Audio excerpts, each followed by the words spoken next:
Today, we're going to take a look at our books and our labor percentages. We're going to show you real numbers, what we paid for the first 5 months of 2025. We're going to break it down and show you how you might want to do the same. We talk COGS labor, operating labor, different stuff. It's fun. Really enjoyed it, and we think that you'll like it. Quick shout out to Valor Coffee, us. We just had a huge drop. Merch, wearing it. Ross is wearing it. We dripping. Ethan isn't wearing it, but we are celebrating fall with our new merch and our fall blend hayride. So go ahead and head to valor.coffee and grab some of that stuff. It's nice. It's nice. Hey, I want to shout out Odeko. We've been mentioned the last few pods. We're crazy about them. They are our distributor, basically, and they could be your distributor too. Check out their sign up page below, but they are doing local delivery for 13 cities here in the States. And then if you're not in that area, you can either bulk up and do freight delivery through Odeko, or if you're maybe a cart or doing some smaller stuff or just need a couple things, they also do Barista Underground, which is really, really affordable, like delivery to your door, whether that's your cafe door or your apartment door where you have your cart. But if you go through the sign up page, sign up for Odeko, you get 10% off your first order. If you're buying what we're buying, that 10% can go a long way. When you use code VALOR10. You got to use code VALOR10, and what you save, you could go take yourself out to a steak dinner. That's all I'm going to say. Dang. But invite us, Roots, please. Chris. Yeah. All right, here's the show. Boom.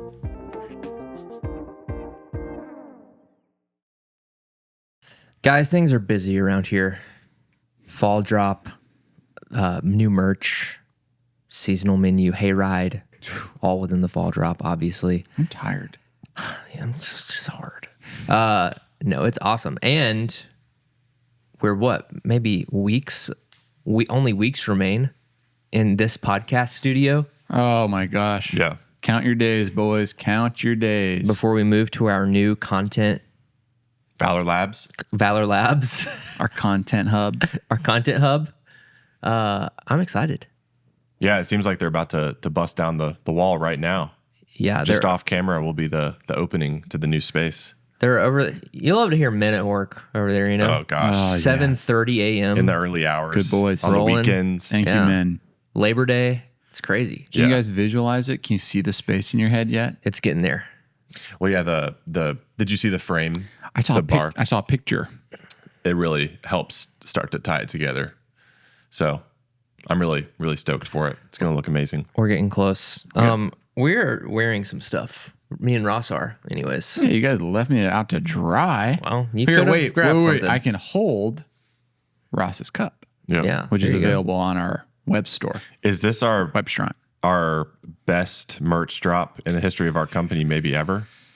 It's definitely up there for I sure. really like the hat. I wish one of us. Yeah. I could have grabbed the hat. I wish the hat fit my massive head.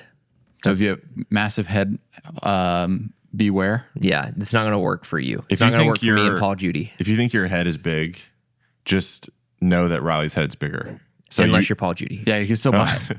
You could buy it and then give it to a friend if it doesn't fit your head. Yeah, there you go. But my shirt, I got this little camo shirt. This is within full transparency, our at least top 3 merch items we've ever released. Really? yeah, and As far as instant people grab, we had to instantly restock. we're about 4 days running that shirt, 5 days maybe. Yeah. So on the front, what does it say? I can't even remember. On the hunt for the world's best cup of coffee. And then on the back, it says founded at Valor. Yeah, Sharp. it's sharp. Shot him dead. Yeah. And we've always wanted a staple, logo shirt. You feel like this is the one, or you feel like we're gonna keep searching? I mean, it might be it. It's a good shirt. Oh, it's a good shirt. It's nice, thick. But yeah, it's always about, I just feel like different sizing comes in and out of style really quickly. So right now, everyone's into the little tiny. Drop shoulder. Yeah. Crop. I also just meant like the sizing of the logo. Oh. Dude, the I Like Coffee yellow t-shirt, I feel like that came and gone. I don't know. I've never seen it. Butter yellow Butter yellow had moves. its moment. Yeah. And I think it's still having a moment. Yeah. They're all gone. I Merch is think, crazy. but- Hey, shout out Lyndon. Shout out you guys for helping put this one together. It looks really, really sharp. Thank you. You're welcome. Ross has a hand in merch now too. Well, that's what I said. You guys. Summer saying. Summer saying. Today, I want to talk to you guys about something. It's a surprise to you, right? Yeah. We're coming in blind. I don't even know where I am right now. A few episodes back, we dove into cost of goods sold. We analyzed our cost of goods sold. Today, we're going to do maybe a little bit less analyzing and a little more teaching. Oh, Okay. Or no, not even teaching. sharing, Conversing. Discourse. dialoguing. Yeah. On labor and labor percentage, types of labor, Sure. those sorts of things that we can just, dance around. I love your willingness to be transparent with this because we're going to be showing our numbers. All right. These aren't somebody else's. This isn't Starbucks. This is Valor. Yeah. Speaking of Starbucks. This is one of the number one questions I think on anyone's mind when they're starting a coffee shop is one, how much is it going to cost to do the build out and get all the equipment? But also you always hear your number one expense is labor, all the people. So, going to break down our percentages, our costs. What, year to date? Is that the plan? Or what are we looking at? We're rolling with like the first 5 months of the year. Okay. Yeah. Any more? Are we going to be taking a look at the cafes, not the roastery? Correct. Yeah. Okay. The cafes. Yeah. What the roastery? What Well, even? yeah, I was going to say because the roasteries, they go in seasons of cutting and bulking. Like right now, we're adding positions, but the cafes are a little bit more of like there's always a head coach. Yeah. It's a model. It's a model. There's a model there. There's a model to it. A Model T. Yeah, but if we dive into the spreadsheets, and I can totally see that, like totally. Ross? I can. Ross has some of the best vision of anyone I've ever met. Unprecedented. Here, We what if were I do just this? talking about Zoom encouraging in. one another more. That, so thank that you. warm your heart? Oh, yeah. I mean, all glory to God. I didn't give me my vision, but, Well, maybe you didn't stare into the sun as much as some other kids when you're Like young. me. So fair. I love to stare at the sun. So fair. Guilty. All right. Thought it was going to give me superpower. so beautiful. Okay, so we're not going to dive into all the different types of income too much, but just to be clear, Alpharetta Cafe had. What are you laughing about, dude? I'm going to dive into the income. Let's just say we're making a lot of money. Okay. Come on, guys. Let's Come on. say we're doing good. We're okay. Hey, I mean, just real quick, Riley, sorry. If it's your yeah. first time listening to this program, And we know it is. Thank you for listening. thanks for joining. or watching. Go ahead and hit subscribe. There's more good stuff coming. We have 2 coffee shops, right? Yes. Right, guys? Yes. And the first one opened in 2019, the second one 2023. So we're going to go over both, yeah? Yes. I don't know, just a little bit of context for all you guys. Yep. Yes. Okay. So total income January to May, Alpharetta, $435K. Our cost of goods sold, like material cost of goods sold, $178,000. So about 40%. Okay. Yeah. Hey, little update. I mean, that's worse than when we did our COGS. Was it It 38? was 38. 38. Unless it's different, unless things are different. Yeah. I feel like this is the same report that I pulled. So I don't know. What And happened if there. you're hearing that and you're saying, whoa, that's super high, one, that's mostly valid. But in these numbers, we're including pastries, yeah. Yes, And absolutely. Are we Retail boxes, merch. So this is just the overall model. So, if you were to build out a single latte, what is the cost of goods for that? Be much lower. Yeah, typically Right. maybe like 25%. Yeah. But that's not your whole model. That's not your whole model. Yeah. No way. Cool. So then you look at labor, cost of goods labor, and we'll get to what this means in just a second. But labor as it relates to cost of goods sold was 16% or $73,000.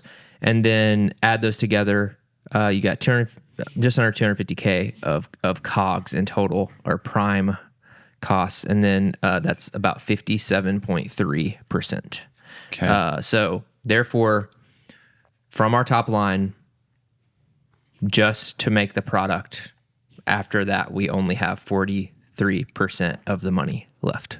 And for those who don't know, what are the advantages to categorizing labor in this way? I think we'll get to that. Let me just spell out the rest of the report. I'm if sorry. that's okay with you. No, I'm sorry. Okay. So then we're going to scroll down to the operating wages, which is going to add another, those were $34,000, just a little north of that.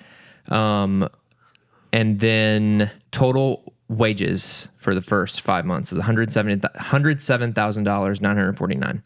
And then that percentage was 24.7%. 24. That was our labor percentage. So nearly 25% Yes, people working in and on the spec. that's right.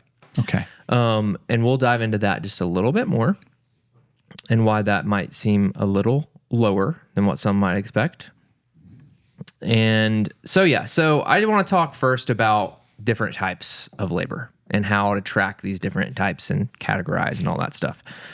For the longest time, we used to group all of our labor into one labor line item on our P&L that was in like operating expenses. But that just didn't really tell the full story, because if you want to analyze your product down to a true almost cost per cup type of, He's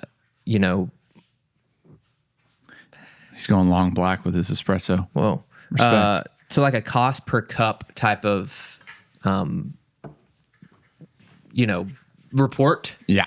You can't really do that if you're accounting for all labor as the same thing. Because you wouldn't want to include operational labor. Yeah, exactly. So like admin work is needed for the business to operate. So like Ethan doing admin work at the cafe, like that is an operating related expense. Him doing that admin work is not related to the cup of coffee getting made. So that was a large part of the reason why we shifted pretty much everything we were doing. Like we were using we shifted to 7 shifts from when I work, because the way that the shifts broke down and the reporting worked, it was easier to segment on bar versus off bar labor. And so now whenever we run payroll in those reports, we enter that journal entry into our books as, we have this on bar labor versus off bar labor.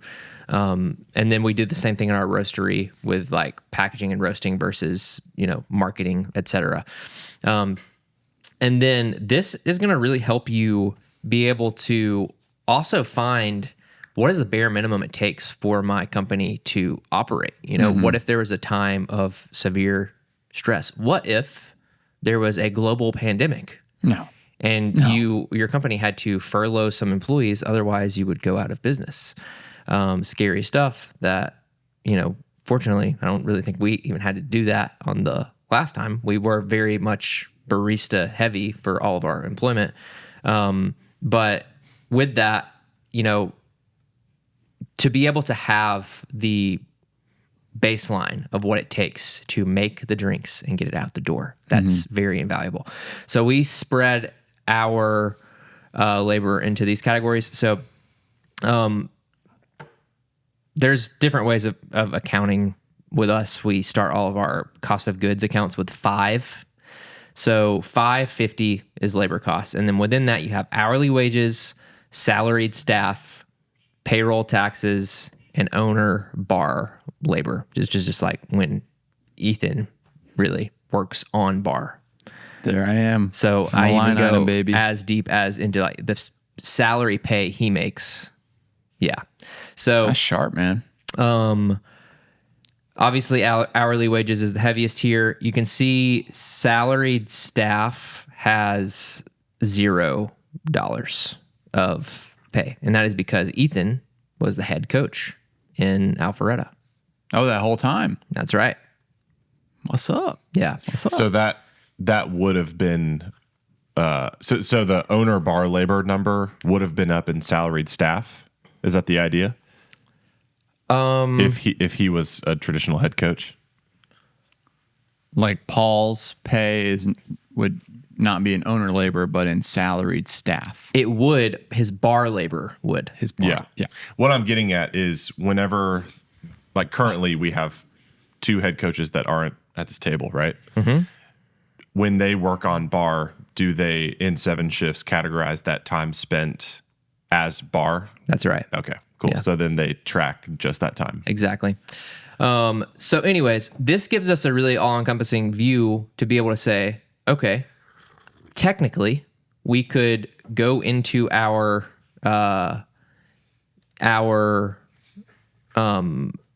pull a report for all the items we sold and basically divide this number here, total cost of goods sold, and find some sort of makeshift number. It would, take a little bit of work in terms of like what is the average of all of the material cogs. Anyways, there's food involved. I understand that. So you might want to split it out a little bit more. And we do have that. I consolidated to one cost of goods sold material line for this and didn't include all the other ones. Mm-hmm. But you can start to piece those numbers together and then find, okay, how much does it actually cost me to hand out one drink? And then if you find that number, that just puts a lot of things into perspective, your true cost per cup. Right. So if I hand a drink out for free, I know exactly how much money went into that drink, from labor to materials, etc. And then also with that, this is especially important for new businesses, you can track more accurately the cost to acquire a customer if you're doing things like, come into our cafe and your first drink's free.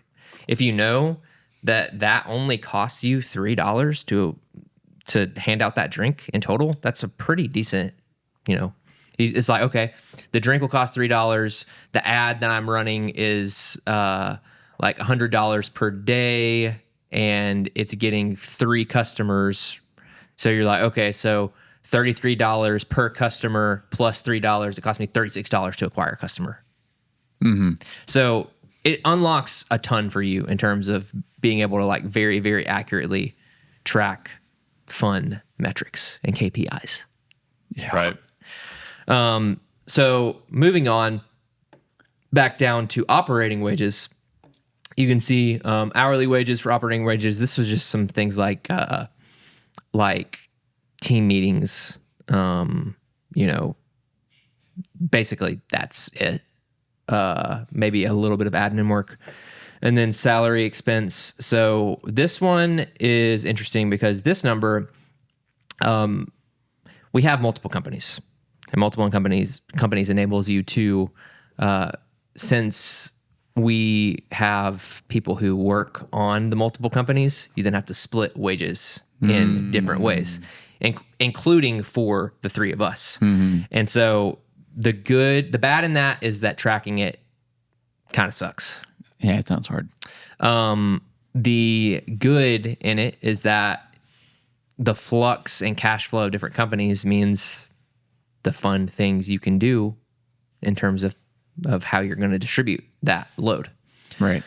So, for example, this one would include like some of our marketing team's salary, things like that. Payroll taxes is obvious.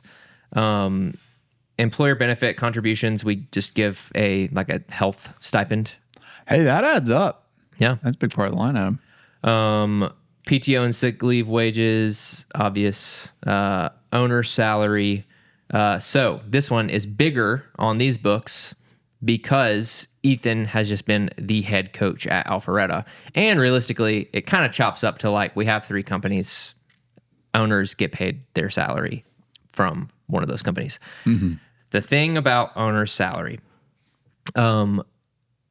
it's interesting how you do this because we all work on all of the companies, and also you can split your pay.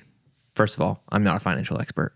Talk to your CPA about this and how to do this and how to do things very have a banner correctly in terms of reporting your wages. So I and we split pay between salary and profit distributions. So therefore, we, in certain instances, can pay ourselves less in operating wages than we might go out and pay someone else to do the position. So therefore, I want to be clear that that is a big part of the reason that this number right here looks like this, because there's such an owner hand to where you can do things like this, and it might be that the bottom line ends up looking a little better because of the owner involvement, such as Ethan being a head coach. But it actually gets distributed from the bottom line. Yes, is that exactly. what you're saying? Yeah. So the labor percentage number can look lower, but that's because my pay is coming out of the bottom line as well, not just that number. Yes. Because it's a distribution and not payroll. Yes, exactly. That makes sense. Hopefully that makes sense for you guys. Okay, let's just dive into Dunwoody's real quick. It is pretty similar with a couple little differences. Okay. So total income 434, 533. Ooh, a little less. I know. A little less. Alpharetta or Dunwoody, you better get a chip on your shoulder, you know? Well, get angry. Material COGS 42% at 182,000. That's higher than 40. That is higher. Dunwoody does sell more food, This is true. to be fair. More food, less drink. We need more drink. And then total COGS for labor COGS. You've got $70,697. You can see there that salaried staff line item is instantly there because we have a head coach in Aha. Dunwoody. There is zero owner bar labor. Aha. And then look at the payroll taxes, pay a lot of payroll taxes. I don't like that. Is that because of the lack of Ethan's involvement on bar? What? Because we don't pay payroll taxes on distributions? I mean, that's a part of it, but not that. I mean, that was still a sizable line item over Dude, here. how can we not pay payroll taxes? Do you have any advice there? $11,000 on Alpharetta's books. Okay, my bad. So- I thought it was greater. And then, I mean, a part of that really is because our Alpharetta staff, maybe we'll dive into that at the end and talk about the wage discrepancies and why and what that has done for us. Sure, yeah. The wage discrepancy between experience and the pay bands getting people to that next level. Because I think there is a case study there for Alpharetta. Numbers really tell a story. Yeah. Okay, so back to this. 16% COGS labor for Dunwoody. So therefore, our total COGS is 58.3%. Versus 57 Yes. for Alpharetta. Scrolling down, the operating wages are 10.9% here. And a part of that reason is because we have this salary expense line item, which is higher again because we have a head coach, but then also someone, an owner, gets paid from Dunwoody. We're not going to say who. So what the heck?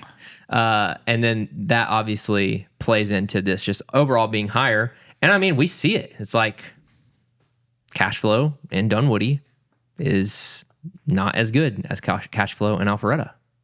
Yeah, especially when you have an owner acting as your manager. And that's the reason why. That might seem good from a bird's eye view, but then you have to run a cost benefit analysis. What is Ethan not able to do on the business while he is working at the cafe? Buy green coffee. And it's buy green coffee. Which, I know this kind of gets at that. We have a company that has a pretty diverse range of departments compared to maybe someone listening to this who is opening their one coffee shop. Like we have a roasting operation that Ethan's involvement in having direct relationships with producers benefits our company on a macro level instead of just in the single cafe. Yeah, agreed. And to your point, it's like if you have a cafe and you want to stick at that one cafe and just grow your one cafe, it might make sense for you to always be very much operating in that specific role. We just are, our sites are on scaling to some capacity.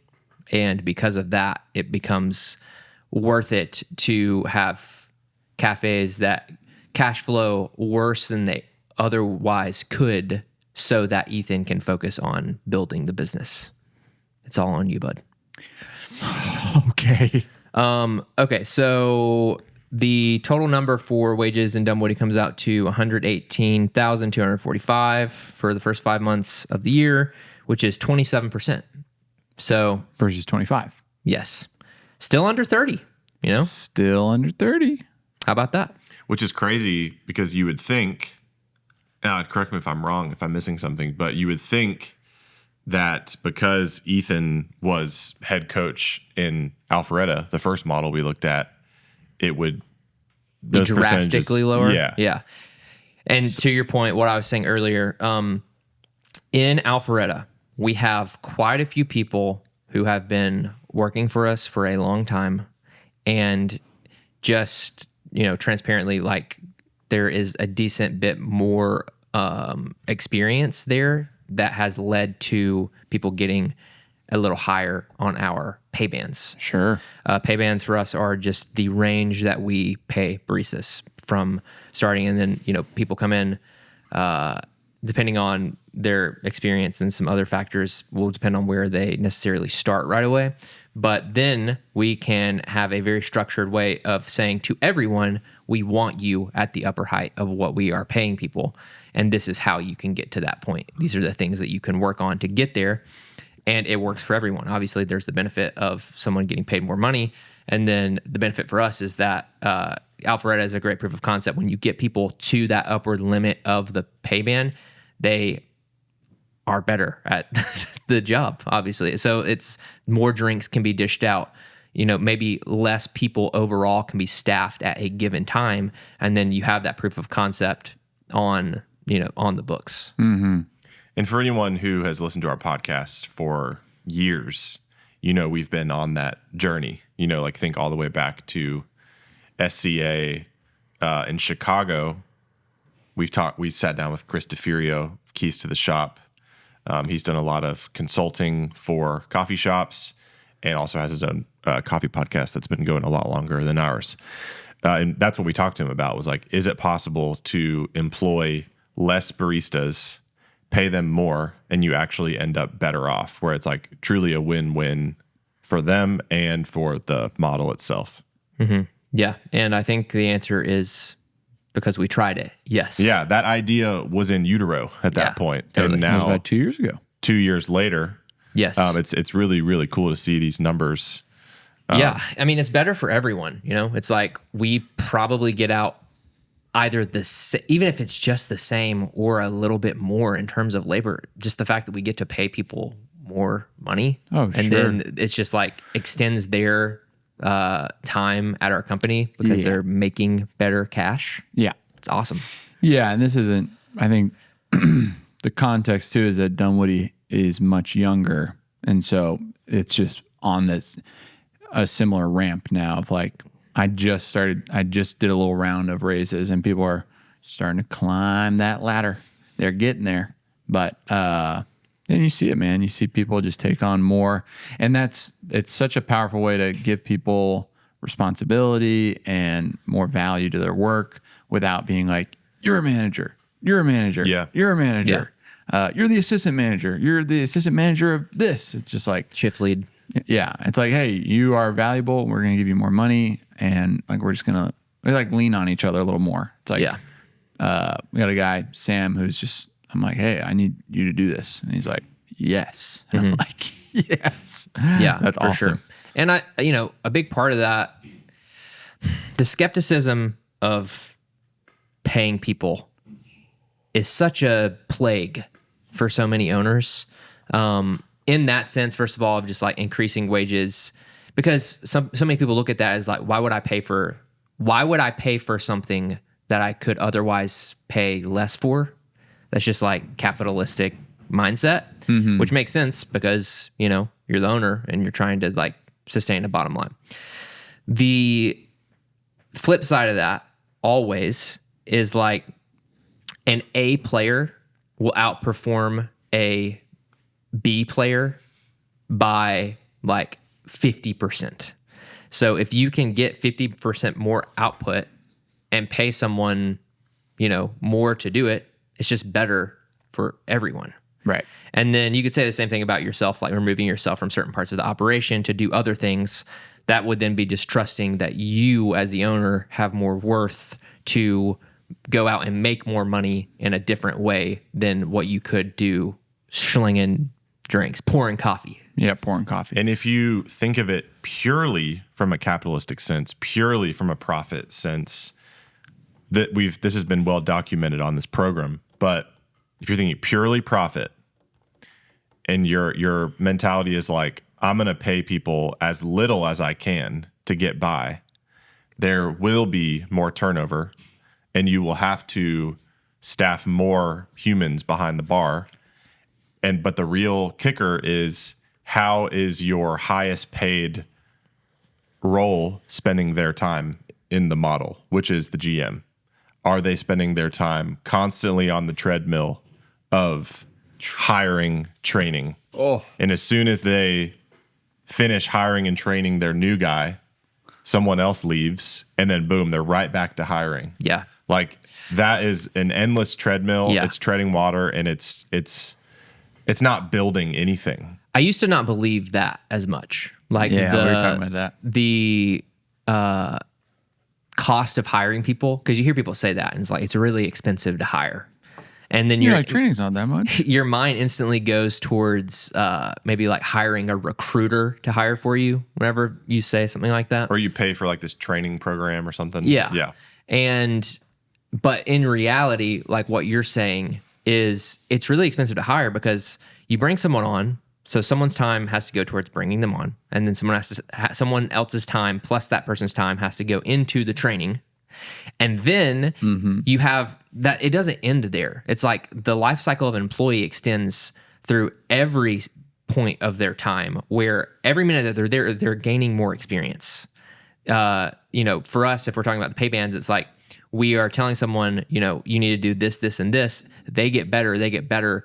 That is money that is being poured into that person. So then for the end of the life cycle to be like, I'm leaving, if you then think about how much worth they have in the sense of, you know, all that they have learned, all that they have, you know, maybe do for the culture, all these other factors, then that's could be like tens of thousands of dollars. Yeah. That's like, you know, at that point you have to be like, you know, do I have to make them an offer they can't refuse?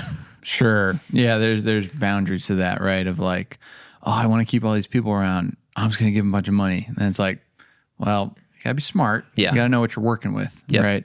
And so that's why we like this pay band model. It's like, all right, for the most part, we have our floor and we have our ceiling.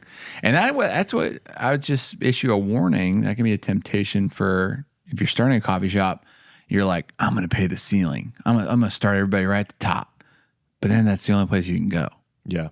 So anytime someone's like exceeding expectations and you can't deliver on anything, it's just like, well, I'm technically at this dead end job now because I'm making as much as I can. Yeah. But So- from the employee's perspective, they are at their floor. Right. They're like, I just started. Yeah. I've been working here a year. I mean, is there anything we can do? It's like, well, I think that this point is just, I know we've talked about it in the podcast before, but it's important to drive home, because often I hear people, when they're starting a coffee shop, they're running a coffee shop, they're talking about labor percentage, and they speak on labor percentage in terms of how many people do I need to work behind the bar? Do I just need to add another person? Do I need to add 2 more people? Can I get by with 1 person? Like, all of these questions. And that's part of it. Absolutely. Like, the amount of people behind the bar has a very direct impact on your numbers and the performance of the operation. But to not think of it so black and white, so linearly, so simply, and to think more on how would investing in the people I do have impact the big picture. I think that's what the last 2 years have been about for us. And I remember on I don't know if it was on a podcast or just conversations internally off camera, but we speculated and dreamt about what would an Alpharetta or what would a Dunwoody model look like if every single person on the team was at the top of the pay band. Would that still work? That was like at least my concern of like, dang, we're offering these pay bands and we're like giving people paths to make more money by providing more value to the business and being more skilled. What happens if every single person takes us up on that pretty quickly? Are we screwed? Yeah. Chat, are we cooked? And it's like, are we going to go out of business because we're paying people too much and we have too skilled of baristas? And I don't know, what would you guys say? Like Alpharetta is probably a closer case study of that phenomenon. Yeah, we were talking about it yesterday. I think I started in that headspace as well, and because of this, I am now leaning towards the headspace of like, let's just try to staff 10 people one day and see what happens, you know? Because like, and I think leaving margin, I think we said this a few weeks back on one of the programs, but leaving margin in your cash flow, in your bank account, or whatever, even you as the owner stepping in for these certain periods of time, it's like, it would be a cool concept for Ethan just to go to Dunwoody one day when Savvy is also off bar, and for both of them to just go and also work and to have however many people working at that given time and just be like, what is this going to do for like line management, for dishing out drinks? Because I'm just kind of the belief that if your cafe is in a decent spot and then you decently know how to market yourself, it's like, if you have a line out the door, which we kind of have a line out the door problem at our Alpharetta and oftentimes Dunwoody cafes. Right. If you can get rid of the line by getting the drinks out faster, it's just going to be replaced by another line. That's kind of my perspective now. So I want to start pushing the boundaries of like, if it takes paying 10 people at the top of the pay band, I'm like, what is the extent of like, we're in a place with hundreds of thousands of people, and if we just do a good job, they will keep coming. Yeah, I mean, for me, the only thing I'm thinking is just like, well, yeah, if we budget enough to ramp up for it, you know, because you're not going to see. It's just so interesting to get in the mind of a guest, and how many times is someone thinking like, okay, I need coffee. I only have 10 minutes. Well, it's hard to. Alpharetta, it's hard to park, and well, there's usually a line. Now I'll just go to Starbucks. They're in it again. They're in our podcast. But, you know, or Dunwoody, it's like, oh, I have this much time, but there's always a line. So it's like, how do you start conquering that? And then how long does it take to like disseminate that new reality of like, I can go to Valor and get my thing quickly. And it's like, oh, I don't know. I mean, there's always new people too. And there's who never knew the difference. Sure. And that's the point I'm making. It's like, if we ramped up Dunwoody's staff to always have 8 people or whatever, that's just throwing out numbers. It's like, there's always 8 people there, and then we just run some ads that are like first drinks free, like new visitors or whatever. Just like what would happen, you know? I think it's a good thought experiment. And with that, the flip side is if you're only staffing your coffee shop with one person at a given time, and then sometimes you'll randomly get a pop of volume, and then a few people will see that happening and be disgruntled by their experience, then they walk away and don't come back. You're just going to stay in that zone all the time. And then because of the culture you're setting, the one person type of vibe, you might never grow to needing the 2 people. So I just think it's worth experimenting with like, what does it do to up by one person? And like you're saying, it can take a long time. My point with Alpharetta is just like, if we up to one person and we never had a line out the door, that would be a huge win, because then it's like guest first priority. You know, like you're only thinking about how can we get this person their drink as fast as possible, because that is just ultimately like a better experience. I know we're going abstract here, so it's like, can you remember, people often talk about like a triangle, like you can be good, like you can be quality, or you can be fast, or you can be, do you know the third one? Cheap? maybe cheap. Yeah. And so well, you're kind of speaking to the fast audience, like, and I think people as like guests, they probably have all that in different priorities. Right. Yeah. And so it's like that whole thing is talking about like, okay, if we improve in this corner of our triangle, there's like X many people that are excited to be new customers. Mm-hmm. Yeah. So it's like, I wonder similarly, are there people that are like, all right, get costs down and start doing some as cheap, like deals. We're doing deals all the time. We're getting this cheap crowd. And totally. then you have like the niche crowd, like we're doing this thing that's never been done. Yeah. And it takes 20 minutes. It really just comes down to a video we did a little bit while back about pacing and line management. Like really what it comes down to is inputs and outputs. Like in Dunwoody, we have 2 points of sale. And in our all leaders meeting yesterday, we were talking about like, hey, in Dunwoody, how often is that second point of sale used, right? Mm-hmm. And you know, the gist of it, I think it is in a pretty good place as of now with the amount of people we have, which is like we mainly have one point of sale, but whenever there is an opportunity to use the second one, it gets used.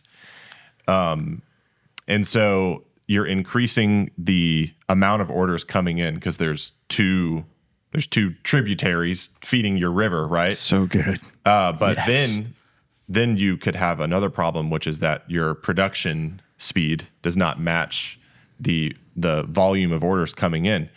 And so, and hey, this is, I don't know if we're ready to go public with this because it may or may not happen. I know this is a safe space here with Valor Nation on the podcast, but we've been talking for a while about adding mobile ordering in Dunwoody because there's more space there, right? So there's more space just square footage wise. So when you add mobile ordering, there's so many valid concerns with that, right? Of like, it's another input. It's another input, and it's like it's expansive. You know, like the potential of orders and the speed at which they come in. There's really no limit to it. You know, any Bear fans out there, right? All the mobile ordering coming through on the show, the Bear. Season 1, that's good. Any the Bear fans? Any of the Bear fans. I was thinking about the Bradley Cooper movie, Limitless. But and Bradley Cooper was a chef in a movie too. I thought you were talking about the Chicago Bears, and I was like, what? Right. Y'all know the scene in the Bear where all the tickets, they forgot to turn off the mobile ordering. Okay. Anyways, so then you have to match that with hard assets and resources behind the bar, such as another espresso machine. And then you have to staff that with more people. So the reason I'm bringing all that up as it relates to labor is like, sometimes it's not as simple as just add another person and you'll be faster, right? Because if you only have one point of sale and one espresso machine that's humming at its close to its full capacity, adding another person could enhance the experience overall. Maybe people, they go bust the tables faster than otherwise would happen. Sure. Maybe they're handing out waters.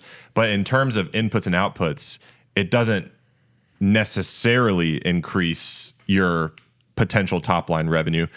If you are at the top of the pay bands, I would say, like in terms of experience and like people who can really, really rip. And there's other levers you can pull. Like kind of the main thesis of that video I was just talking about is like, hey, whenever we're taking orders, we want to connect with the guest as much as we can, but we need to move them along in that transaction also as best as we can with tact and with connection, but still moving them along because it can cause the line to back up when we're having too long of a conversation with someone at the register. So that you can pull that lever, like improve, or you can decrease the seconds, invested in each order, right?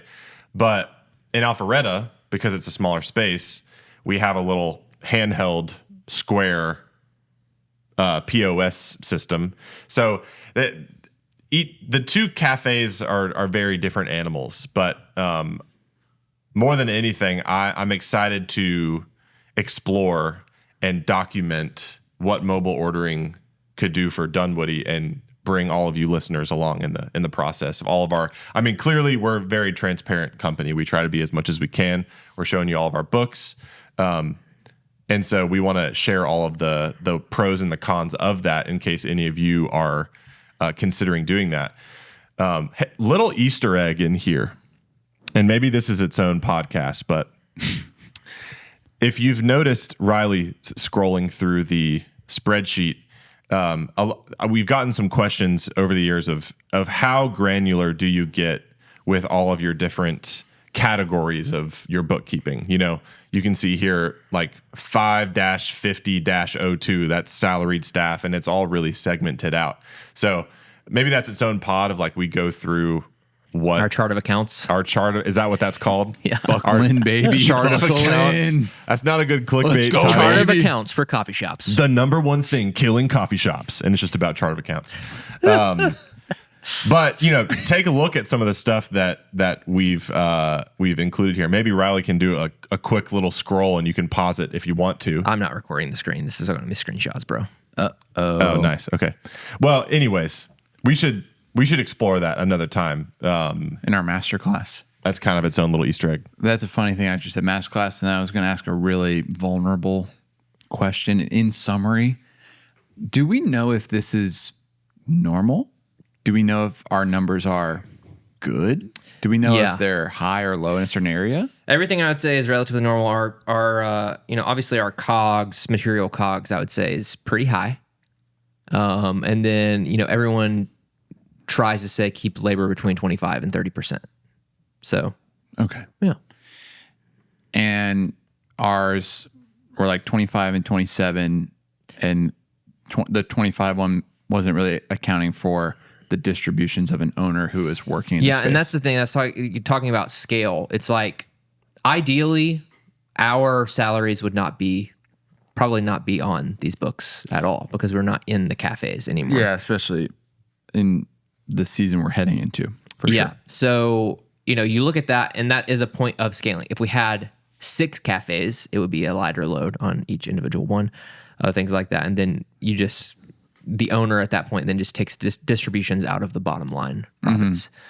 But yeah. Okay. Well, that's just that was just a note because, I've been talking to some people as well who are opening spaces, and they're like, so my cost of goods is going to be like 10%. And I'm like, Yeah, right? I don't think so. I hope. Maybe. Yeah, I don't know how that'd be possible. But yeah, well, I guess, you guys got any closing thoughts? No thoughts at all. I Actually. hope this helped all of you listeners. Sure. I know you all love podcasts that we do where we bear all in terms of numbers. Is there any podcast to reference if someone's listening to this and they're like, bruh, I'm not tracking nothing? Like, where do I start? Do we have like maybe in our software episode talking about just like QuickBooks, or I'm trying to think about we someone. don't dive into it or anything. I wouldn't say. I would say it's kind of scattered through a lot of podcasts. We haven't necessarily done like a coffee shop accounting 101. We haven't really done that, but the short of it is just we use QuickBooks and a proprietary expense app that Riley created to track where all of our money goes, right? And then that allows us to analyze all the numbers. And the 7 shifts helps with categorizing labor, so it's kind of embedded. Yeah. It's a big answer. Square, different categories of income, Shopify, different categories of income. It's all this stuff. You have to build some of these systems yourself if you want to get super granular with it, and it takes a lot of time. Yeah. But it's nice. We like to make it nice. We get to make podcasts about it. Yeah. All right. We'll see you guys next week. Blessings.